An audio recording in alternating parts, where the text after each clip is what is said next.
හෙලා මගේ ලස්සන යාළුවනේ කොහොමද හොඳයි අනේ ඒ අර මුණ දිලිසෙන අර ස්වීට් අක්කනේ ඒ අනිමේනේ මම හායි ඔක්කොම වෙන්නේ හොඳටයි ඔව් නෑ ඒ අර කුකු පෙපේ ආන්ටිනේ ඇයි අනේ අර ලස්සන කෑල්ලා වගේ ඉන්නේ මං එයත් නෙමෙයිනේ පොඩ්ඩක් ඉන්න ගයිස් මෙතන මොකක් හරි ප්‍රශ්නයක් තියෙනවා මට ඇත්තට මං කවුද කියලා හොයාගන්න වෙනවා පොඩ්ඩක් ඉන්නකෝ මේ අම්මේ ඇත්තටම මං කවුද? ඇත්තටම මෙතන ප්‍රශ්නේ තියෙන්නේ මගේ නෙමෙයි. මේ ප්‍රශ්නේ තියෙන්නේ මගේ අම්මිගේ. මොකද ඇත්තම කිව්වොත් මේ වීඩියෝ එක ගන්නකොට මට වයස මාස 3යි guys.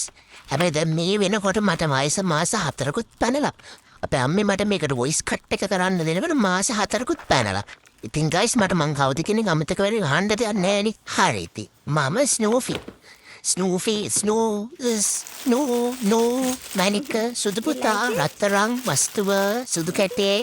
හා ඔය ඔක්කොම කියන්නේ මට තමයි ඇත්තම කිව්වොත් guys මමත් මාර කන්ෆියුස් සමහර වෙලාවට මොකද අපේ අම්මී මට කතා කරන විදිහටම අක්කලා දෙන්නටත් කතා කරනවා අපේ අප්පච්චිට කතා කරන්නෙත් මට කතා කරන විදිහටම තමයි ඉතින් ඇත්තටම guys මේ කතා කරන පාරයක් වාරයක් ගානේ ළඟට දුවන් කියලා මට මාර ටයර්ඩ් පොඩ්ඩක් ටයර්ඩ් උනත් මොකෝ ඉතින් අම්මේ කතා කරන විදිහට නම් මම මාර ආසයි අම්මේ මේ බඩු ටික ඕඩර් කරලා තියෙන්නේ මට ඕඩර් කරා නම් ඉතින් මම හැබැයි මේක බලන්න නේද කොයිනක බලන්න මොනවද මේකේ තියෙන්නේ කියලා සුවඳක් නම් එනවා guys මොනවද කියලා හිතාව ගන්න බෑ කෝබලම් මේ මොනවද ස්ප්‍රේ තියනවා පවුඩර් තියනවා බාම් තියනවා බ්‍රෂ් එකකුත් තියනවා අම්මෝ මොනවද මේ අම්මා මට වැඩේ දෙන්නයි යන්නේ